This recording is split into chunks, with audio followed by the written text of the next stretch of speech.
Okay, so today in class we're going to learn a bit about Scratch. And Scratch is a programming language. So some objectives for today, some things you should know when you're done. You should know what a scene or a background is, and it's where the game is going to take place. You should know what a sprite, also known as an object, is, and it's basically something with inside the game an object, and you'll get to see a good example of that. You need to know an event, which detects when something occurs in the game. So if you press a key or something like that, you'll learn about a control, which tells the program to do something. It's an action, which tells it to do something or to check on something. You'll learn about motion, which tells the object to move. And lastly, you'll learn about sensing, so you can detect if something has indeed occurred. And for today, we're going to be creating Pong, the original video game. And if you want to get a good idea of it, you can go check out pong.game.org. It is the original video game, so you can check that out. And it's pretty simple. You just go to the website Pong Game, and you can play. And it basically moves up and down like so. And you try and get the ball on the opponent's side. But we're not concerned about that. So we're going to go to google.com to get started. Okay, and at google.com we're going to do a quick search for Scratch MIT, and we should get the first link, scratch.mit.edu. We will click there and start the program. And we will click on Create, and it will take us right here. Okay, so one of the things you can see here is that we have a couple of things on screen. We have our cat, and our cat is what we call a sprite or an object. Now, if you remember, a sprite or an object is just something that can perform actions within the video game. And we also have over here our scene or our stage or our backdrop. And there's some things that can happen here, but we're not concerned about those for today. So the first thing we're going to do is we don't want to have the cat. So we're going to delete him. And we need to create a new object. So if you remember, Pong had two paddles.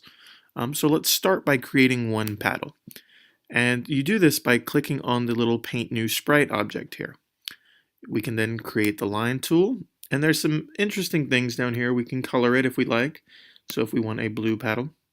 And we can also make it a bit thicker. And a lot of people have trouble with this because they use either the paintbrush instead and they try and create a straight line. But no, we want to use the line tool. And if you click and hold the shift button, it will make sure that the line goes straight.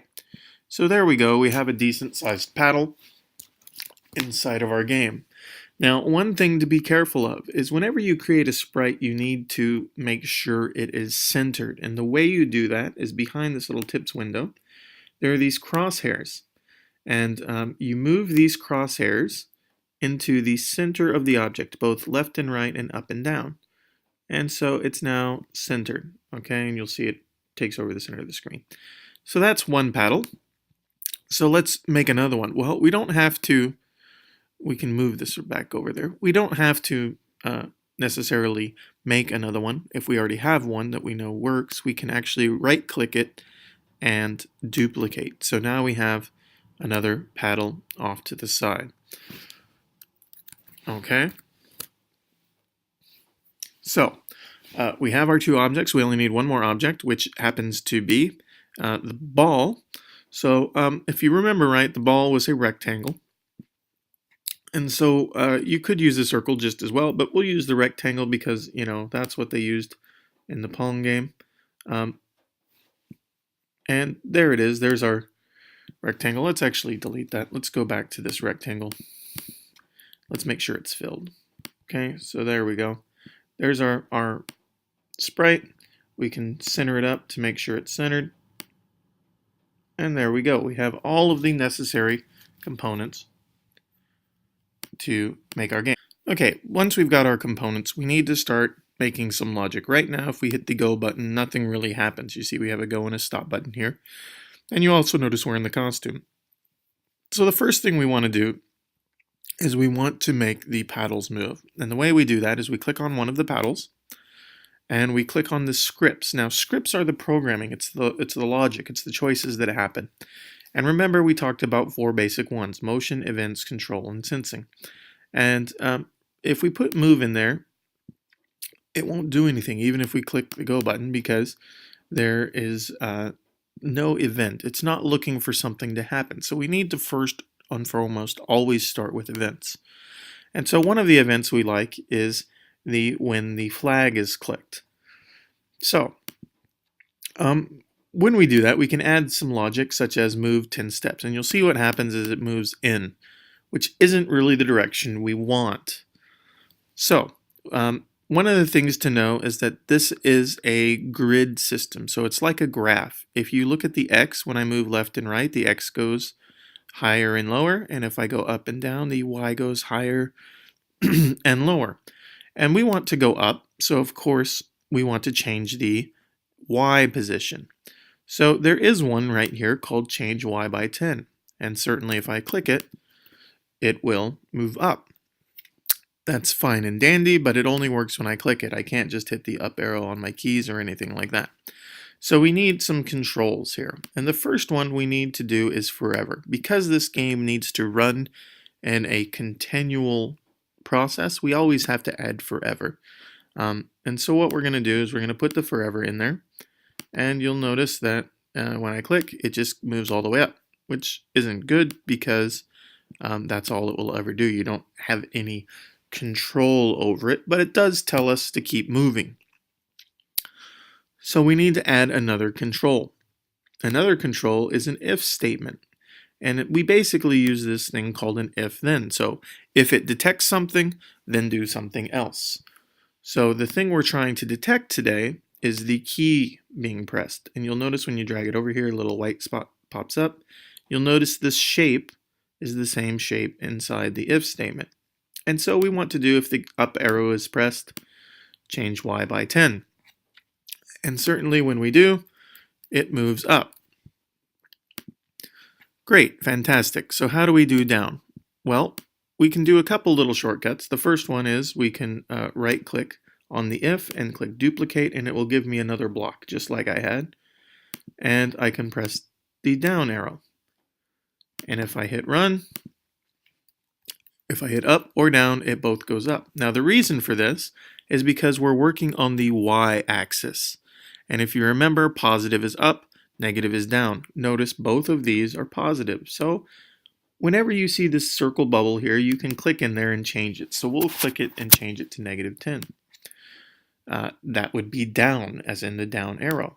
And of course, if we do this, up and down works great. So you've now made your first moving paddle. Now remember, we used the motion block change Y because we only want it to move up and down. We don't want it to move forward. We don't want it to turn. We don't want anything of that sort. So we have this first one. We like this piece of code. It works. It makes the paddle move. One of the things we can do is we can duplicate it. We can click on the other sprite, and certainly the code shows up on the other sprite. Now notice we're in the other sprite here. And if we hit run, if I hit up and down, they both move, which isn't good. We don't want them both moving. So we need to actually change this a bit so that the second sprite has its own kind of movement. So a lot of people are used to the WASDF, so we will use the WAS to start with. Okay, and that should get us going. So now we have our two sprites moving, and certainly if we do the WASDF and the up and down arrows, it will work and have some moving paddles. Okay, one of them is moving a little bit faster than the other right now. I'm sure you can figure out a way to make those more even just by changing the numbers, but we do have two working paddles. So the next thing we need to do is we need to work on the ball, and we need that to move.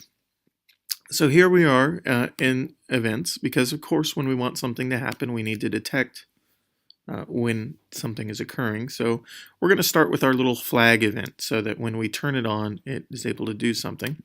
And of course, whatever we do, we want to make sure that it can keeps doing this, which in our case is going to be movement. And when we click the flag, certainly it will keep moving.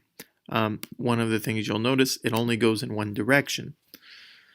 One of the bonus movements we have inside here is if on edge bounce. And that basically tells it to bounce off the sides, like so. Which is pretty good. We now have a bouncing ball. But you'll notice it goes through the two paddles and it doesn't change in any sort of direction. So we need to start turning it. We need it to start moving, and we need it to bounce off the paddles. Let's start with bouncing off the paddles. So we need to detect something, and whenever you need to detect something, you can always start with a control, if, then. So if you remember, this will say if something happens, then do something else. And the sensing that we use is there's a sensing called touching. And if it's touching, then we can pick out the sprite, and it will say if it's touching sprite 1, which is our paddle,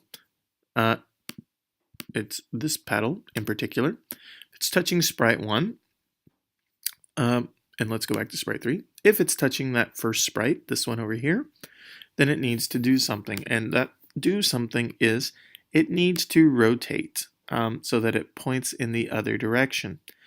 So if you know anything about graphing, you'll know that the other direction is 180. So let's go with that. And now indeed it bounces off the paddle, but it doesn't bounce off the other one. We can fix that by, of course, adding in another sensing block. If touching sprite 2, then point in direction, or actually, excuse me, turn.